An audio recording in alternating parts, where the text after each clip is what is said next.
they want a side hustle, and they want to do something, or they want to make more money, because obviously it's getting more and more difficult to make ends meet, because as we've all experiencing, there's becoming a bigger divide between the poverty line and the super rich. So there's a bigger and bigger divide that's happening there, and that's not locally, that is globally.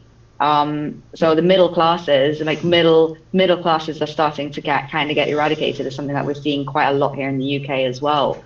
So, you know, more and more people are turning to entrepreneurship. A lot of people started businesses over COVID. They want to they sell a service, they sell, t-shirts. They try to do something. They come up with an idea and they just go with it, right?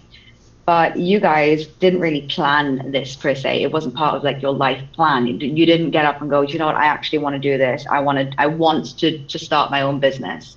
So whereas you guys went, I've got a problem, I need to fix this. So you created it, and then you were like, hey, I think they might be onto something, which is completely, which is how it used to be. Business used to be that, because starting a business takes a lot of risk, it takes a lot of responsibility, and it is a huge time black hole. So how was that for you both? Because you're both involved in the business, which is something that's also a little bit rare to see. You don't always see partners kind of coming together and doing it together. So how has that affected your life? How has that affected your relationship? I could write a book about it. It's been an amazing. We can write a book on what you should not do. It's been an amazing journey, because honestly, but I was still I'm one of the old timers from working at Chrysler. I've been there all that, so I was still getting a pension. So when I retired, not only did I get a pension, I also got my 401k that I'd been contributing between 10 and 12% since day one. And I had a decent chunk of change in there because I didn't put any of it in the stock market. It was in like a glorified CID or whatever, where it rolled over, it'd mature and roll over. And I kept it that way for the whole 30 years. So I never, when like the stock market crashed, I didn't lose anything like everybody else. And so I would have been good. I was going to retire, buy an RV, and travel, because I love to travel. Well, a lot of things happened all at the same time. Our granddaughter ran into some problems at her home, and we ended up adopting her when she was just a little bit over a year old. At the same time, I broke my shoulder in the same time frame. And so haven't helped me fill in some of the gaps. Yeah. So we ended up, it took a lot of money to get started. Yeah. Wow. And where we were new to the whole business. I mean, I do insurance claims, and he worked at a factory. So this was like. So neither of you are from business either. So neither of you have like this business background. Thought about how to start a business. So anyways, first thing, we say, hey, it works. We tried it out with the people. They loved it. So I'm like, okay, let's get a patent. So we go, and I try to do the patent on my own, because I have no idea what I'm doing. So this is right at the beginning of COVID. So we get this action letter. Well, we're reading it, and it says, showing the other people's things on there. You have what we needed to do. Well, it was like in a different language to us. I mean, I never read anything like that before. So it had a number to call. So I called the number, and they said, well, we can't speak with you. We need to speak to your attorney. Well, we didn't have an attorney, because I did it all myself online. So we started calling around. Well, with the COVID, no one was doing meetings. Everything was pretty much shut down. So then we're reading it. Well, I think we're okay, because ours isn't like this person's that they're showing here. So we didn't do anything more with it, and then it got abandoned. So then we had to go through. I mean, it was just one mess after a mess. It was a learning experience for us. And absolutely. The other thing is like, I knew people that did small businesses, like sold crafts, and my dad had a screen printing business where he did T-shirts, but it was all, I didn't know anybody that was actually manufacturing and doing something large scale like me. I mean, I just, there was no one to talk to. Most of the time it was like walking around in a dark, foggy room. I mean, there was no one to mentor. There was no one to ask questions of. We've made a lot of mistakes in the beginning. We joined a patent a product company and they overcharged us. They charged us triple triple what it was actually costing. And so we ended up breaking our contract with them. So now it's all back to being our product. It was all ours in the beginning, but we signed a contract with them. So we got a lawyer and backed out of that. So now it's back to 100% being ours, and we're 100%, we're bootstrapping it and everything. And I would say from the beginning, we're probably in, because all our dies, it's injection molded. And as an example, one die being made here may cost $70,000, and the same die I can have made in China for $15,000. And I understand why it's that way, but when you're a business, I mean, you just can't, money just don't grow on trees. And No. so everything's made in China, but I own the dies and everything. So technically that makes me a manufacturer, but I'm just, from the beginning till now, I would say we're probably in about $500,000. And the big difference of our business and most businesses is, like, if you're doing crafts or other things, you have a product in your hand from day one. Well, with us, all I had was a Culligan jug, and the Culligan jug turned into this. So it all had to be designed. It all had to be approved and disapproved and approved again. And it's just been a long, hard road, and there's been no one to talk to about it because when you're asking people for advice, well, then you're asking for their knowledge, and knowledge is worth money. And somebody just off the street, although they may know what they're talking about and what to tell me, you get what I mean. I don't like to feel needy. No, absolutely. And I mean, people in your position is literally why I started Nexus. So I'll give you a little bit of backstory about like how Nexus started. I've been running my own marketing agency for the last 10 years. And it was in 2020, late 2022 is when I realized that there was a shift in the market. It was before COVID, it was after COVID and before ChatGPT started getting really popular. And as soon as, because I saw ChatGPT when it was still in like a beta before it was officially launched. So I knew what was coming. And I said, this is going to be big, this is going to be huge, and this is going to be problematic. So problematic for people like me, people in marketing. So I thought, I've always kind of wanted to go back into consulting, and I consult a lot. I just never charge for it because, hey, I'm just having a conversation and I love sharing knowledge and I love explaining things to people. So, and it was all part and parcel of what I did. But I mean, when I looked at 1 year, how many hours, billable hours that I could have charged for, I felt sick looking at that number because I was like, oh my God. And that was at like £100 an hour, like 100 US an hour, you know. And I felt nauseous when I realized how much money I was leaving on the table. But here's the conundrum. We are in a state, as I said before, where people are trying to make ends meet. Business is expensive. People do not have a lot of money. And as you said, consultants can be very expensive. And what I started seeing is more and more people having their seminars and workshops and masterclasses, because a lot of these people cropped up in the last few years where they're doing loads of these things and it's like 10 grand, 15 grand, 20 grand, 5 grand, 6 grand. Like it's all over £2,000-3,000, dollars, whatever, you know. And I'm looking at it thinking, how are these businesses, one, making money? And two, where are they getting these clients from? I mean, obviously there's always going to be a market for it, right?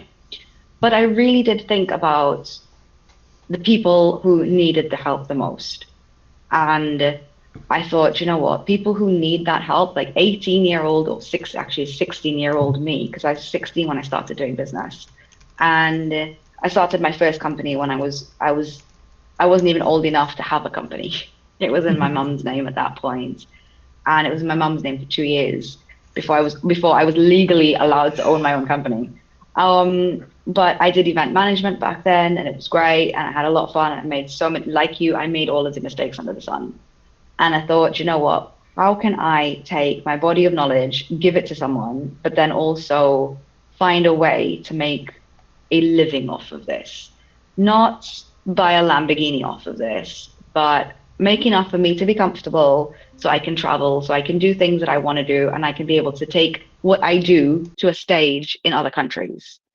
And that's when I started really thinking about Nexus. And the price point is actually a price point because it's £47 a month, which is I think $60 a month for full access, and you get 12 hours of me a month with that. But the thing was, I asked loads of people who were in similar positions to you, what would you be willing to pay for this? Like this is what this is. How much would you like if somebody gave this to you, what would you pay for this? And I got a wild amount of numbers. And eventually I then asked, what would you be willing to pay for it? But then how much can you afford? Because it's it's all well and good saying that, it's worth what I do is literally worth thousands a month. Um, and I can be charging that, but those aren't the people that I want to help because those people have access to loads of consultants, an entire market of consultants and coaches and mentors who can hold their hand and take them through that journey and charge them a pound and a crown for that.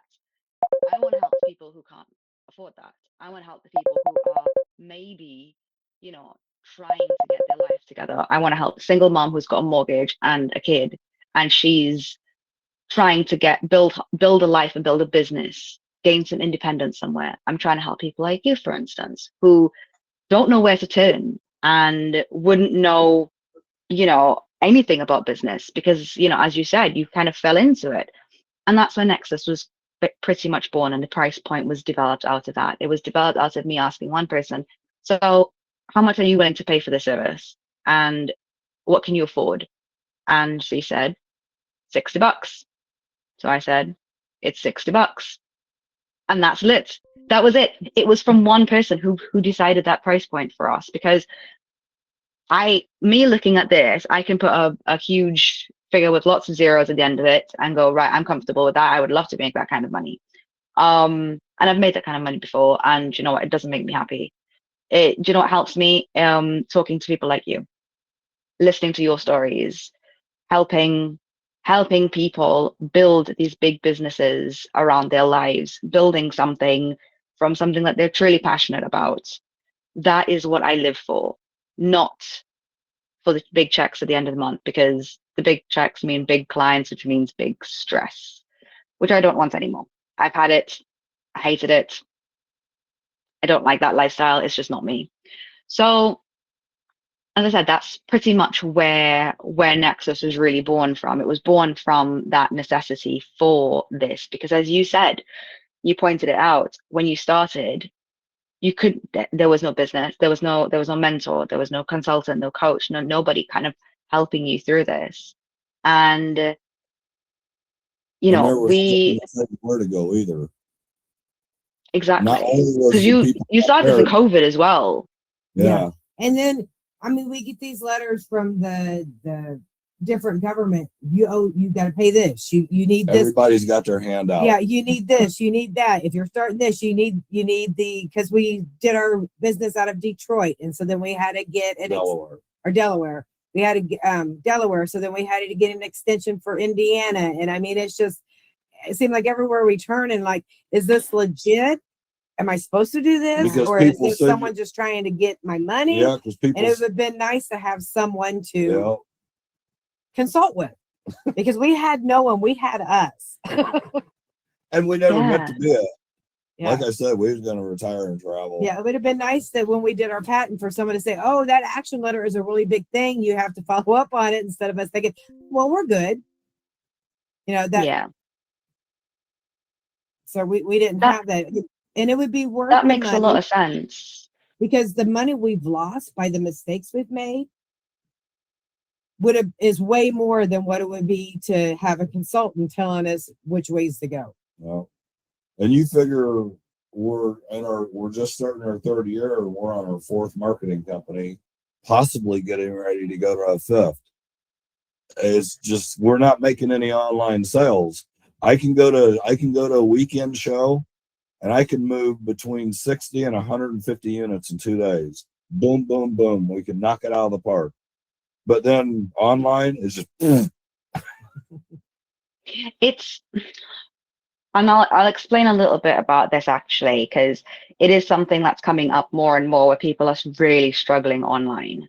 And it's multiple things. One, it's part of people who are online are exhausted. They go online, then, we've got a million and one things to buy, right? So you've got people who are struggling, who are also not thinking about things like that.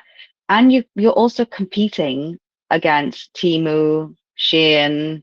I don't know how big they are in the States, but they're massive here. All these fast fashion companies, and it's ridiculous. And, I'm seeing, like, I'll give you a good example, actually. The Christmas markets in the UK are supposedly iconic, or they used to be. And this year, I went to a couple, and I'm looking around and I'm thinking, I recognize all of this stuff because I've seen all of this stuff online. None of this stuff is unique. None of this stuff is new. And guess what? I can buy it for 10% of that price online. So people are just buying stuff online cheap from China and then just trying to resell it. And a lot of that is also on Amazon because, for instance, when I'm looking for dog stuff, because Molly is tiny and she goes through stuff and she's growing, especially with clothing and stuff like that, because I have to get fleece for her because she literally, if anything drops below, I don't know, what's the Daxi acceptable temperature? 20 degrees Celsius? I don't know what that is in Fahrenheit. But anything that goes below that room temperature, she's shaking. She's shaking like a leaf, like, she's so cold. So I have heated blankets everywhere. But I've looked online, I've looked in Shein, I've looked on Temu for some stuff, and I then go on Amazon because Amazon is kind of like my go-to place, mainly because I can do very quick returns. That's why I buy on Amazon. It's the return policy. And free shipping. Free shipping and free returns. That's the thing. But when I look on a lot of the stuff when I'm looking on Amazon, I just double check sometimes on Shein to see if I can find something similar at the same price. And most of the time I can find something that is exactly the same thing for half the price. Amazon isn't the cheapest. It's just the most convenient. No, exactly. Now, I've done a test once where I bought something off of Shein and I bought something off of Amazon, or I bought it on Amazon first. And I'm like, okay, I like the quality of this. Let me try it on Shein and see what happens. And, because I can always just return the expensive one off of Amazon, and I can probably try to return the one off of Shein, or at least resell it. And it's been the exact same thing. Identical item. It is. And I think where consumers are getting more savvy when it comes to purchasing, we're reading, 10 years ago, people were really reading reviews. Now we're not just reading reviews, we're looking at reviews, we're reading, we're doing research now. And it can be something really simple. It can be something that you'd spend like $5-10 on, or it can be something much bigger. And I think that is a huge part of the entire equation. The other thing is as well, it takes a lot. It takes a lot of money to advertise to get traction online. And a lot of marketing companies do not explain this. You cannot skimp on your marketing, your advertising budgets. You have to advertise. If you're not advertising, you're not going to get anywhere. And trust me, I know that firsthand because I've not, well, for the last 2 years, when Nexus has still been in, but Nexus has been in development for 3 years now. I launched the gamification side last July, and then I had a personal thing that I needed to deal with. It took me a few months to sort that out. So it's officially being relaunched now, right? But I have a following of well over 60,000 people. I've got 10% of that here on Nexus. But the thing is, you would think that number would be higher because of the size of my following. But it isn't, because the networks are working against us. It's not a conspiracy, it's real, it's a real thing. They work against users who are publishing aggressively like we do, because we have to push our stuff up, we have to create content, we have to do all of these things because they want the money. So they basically hide your content to basically 90% of your entire following. And that's absolutely true. Yeah. Yep. So your organic reach is very, very low. And I mean, Facebook, I remember Facebook on their pages, it used to be 1% organic reach. That's insane. So you paid to grow your page, and then you paid them for the people that you paid for already to see your content. And that's the little game that social networks play, which is why I've done this off of social media, because Nexus doesn't have to be built on anybody else's social platform. We have paid a company to develop the platform itself, but rather than build it on something else, we've built our own community here. Our community is completely separate and apart from social networks. So we don't abide by the same rules. We don't go by the same, we don't follow those rules where, oh, well, you're only going to see 1% and it's all based on algorithm and whatever. No, it's based on activity. That's what it's based on, where it used to be like that on social media. And then everybody, exactly. So when you're engaging a marketing company, I think one big thing you really need to ask them is not just proof of their work, because sometimes it's difficult. I'll give you a good example. I'm working on a venue at the moment, and I am trying to build their brand as an experiential brand, which is very difficult to do. And it's ambitious, even as somebody like me with as much experience. I've been doing this for the last 20 odd years, but it's ambitious for even somebody with my kind of experience to do. And I don't have an example of that work. I've never done it before. And a lot of people don't do it because it's hard to do.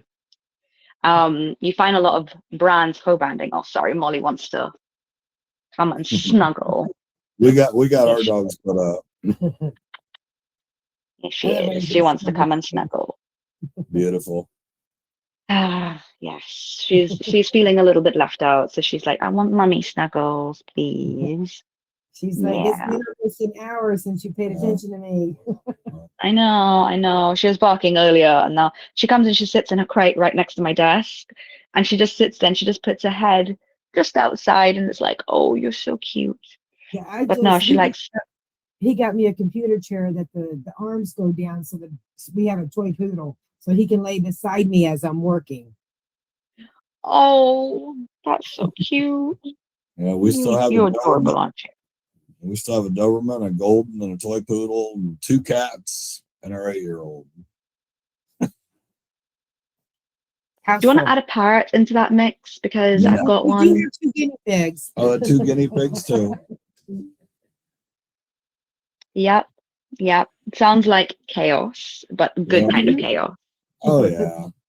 And well, she's a Doberman. I always say that Daxies have the personality of a Doberman, but just in a small package, which makes them more like Angry Smurf. I love my Doberman. Yeah. No. And what you was So talking about earlier with the other marketers, how they want you to sell it's funny that you mentioned that, because the first 3 people that we had for marketing all but insisted that we try to drop ship. And I never was interested in it, but they insisted that we try to drop ship. So we try and I finally, I'm done with it. It's all, to me, all I care about is my own product. And it does not make sense. Hello. It that's does all right. not make sense building on rented land. I've always said that. And that is Yeah. what social media is. It is rented land. It is somebody else's platform. Building a community on somebody else's platform means that you have to go by their rules. It's their house, their rules. So if they say that they want to completely change the game, which they're entitled to do because it is their platform, um, you know, that's just how it's going to be.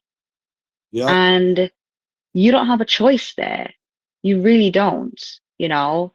And you just have to go with whatever it is that they want. And it shouldn't be like that, because they think about their top and bottom lines. They don't think about their users, their end users. They don't really care about their end users, because they're at a point where they can afford not to care now. And I'm of the opinion that your end users are always your first port of call. You should always be looking after them, because they are the people at the end of the day that, you need to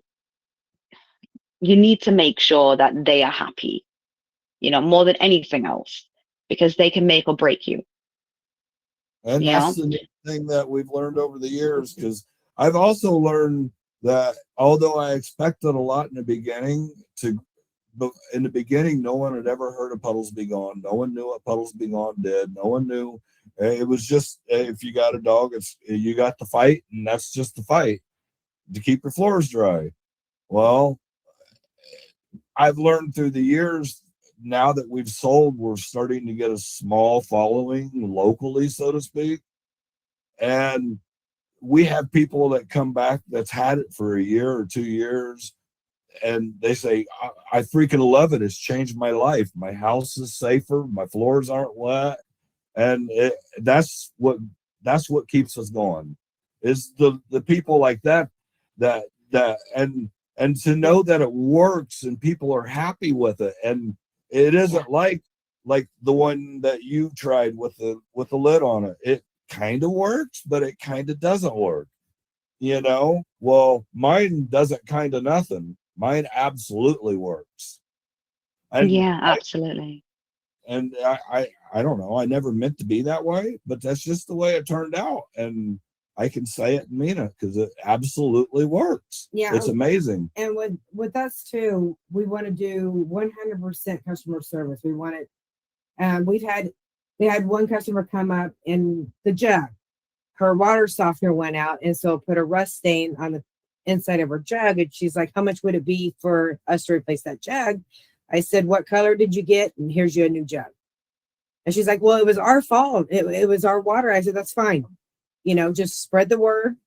And on some of the caps, their dogs, chewed them up, and they call us and said, "How much for a cap? Give us your address. We'll send you a couple caps to replace the one that, 100% customer satisfaction." Because those customers there will tell their friends, "Man, check this." Because I built, and that's the other thing. I've always had big dogs, so all this stuff is built rugged. I mean, it's all built to last. It isn't cheap like, and not to name another name, but some of the other brands where they're real thin plastic.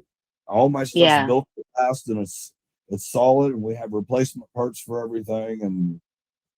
But I built it to be the last water feeder or pet stand that you'll ever have to buy. That's amazing, because when we look at consumer products now, she's grumbling because I just moved her. When you look at consumer products now, they're not built to last. They're built to break. So Because you got to have replace them at some point. Mhm. Yeah. Yeah. I think Tupperware was a really good example of that, because once everybody bought their Tupperware, they didn't need to continue buying Tupperware, Mhm. because Yep. that's why they went out of business. Oh yeah. And mine, I mean, I don't know if you can see that. That's the box for the Yeah. where you can see the whole thing on top of it, and it's got a Yeah. colored map that matches it. And I mean, Oh, it's that's all really nice. yeah, it's all built to last, and it's supposed to, I mean, I don't know. We put a lot of thought into it because I mean, if you if I, well, truth be told, this year here I emptied my 401k account out. I have $16 left on it. So my business has been You put everything into it. yeah, and this business where it's injection molding, it's hard because even though I came up with the idea and we went through the patent process, and I didn't actually have a product in my hand until like just almost 3 years ago, but I'd already put over $200,000 into the business and I didn't even have a product to sell yet. It was all on faith. Faith and people that come back and say, I love it. Yeah, absolutely. No, that's amazing. It's an incredible story, and it's one that we don't hear very often, but also it's something that rings true to old business, the way that business used to be done. And it used to be that you came up with an idea and you're like, oh wait, hold on, this actually works, as opposed to just trying to find the next hustle, because it comes from a place of love. It's from a place of passion. And you can hear it from both of you. You both are really, truly committed to this. And, as you said, you're customer first, which is so, so, so important in today's world. So I've got one final question for you. If you had one parting gift of wisdom, one thing that you want every person who is thinking, anybody who's listening, but anybody who's thinking about having a business or has just started a business, or maybe even is a few years in business, what would that piece of wisdom be? Do it. Even if it feels like you're wandering around in a dark room, bumping into walls with no one to ask your questions to, and you're doing it all on your own, absolutely do it. It's worth the ride 100%. And I do it. That's my do it.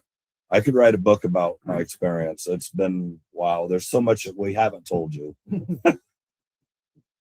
Well, I hope to have you back on the program, and I hope that we can definitely have more to talk about and more experiences to share, because I'm 100% going to be doing a segment based on failures. So for people to come up and say exactly how you felt. I mean, I've had contracts that have fallen through. I've signed things that I didn't read properly. I have done it all. Any way that you can think of failing, I've pretty much done it at some point. So yeah, I've learned a lot over the years, and it's something that I think I want to share with other people as well. But I want to hear from everybody else's stories as well, because I know that I'm not the only one who's done stuff like that. And I think if we have a space where we go, don't do this, then more people can probably not make our mistakes. I think that we because we're natural born storytellers as people, as humans. That's what we do. We tell stories. And I think it's really important for us to tell these stories, because hey, we'll be able to say which one works and which one doesn't. Right. And save someone else the heartache and the money that for the mistakes that we know not to go down that road. Because even in the beginning, we tried to do things the right way. Before we hired that patent and product company, we hired a due diligence investigator, which we'd never heard of even until that point. I mean, why would we even need one up until that point?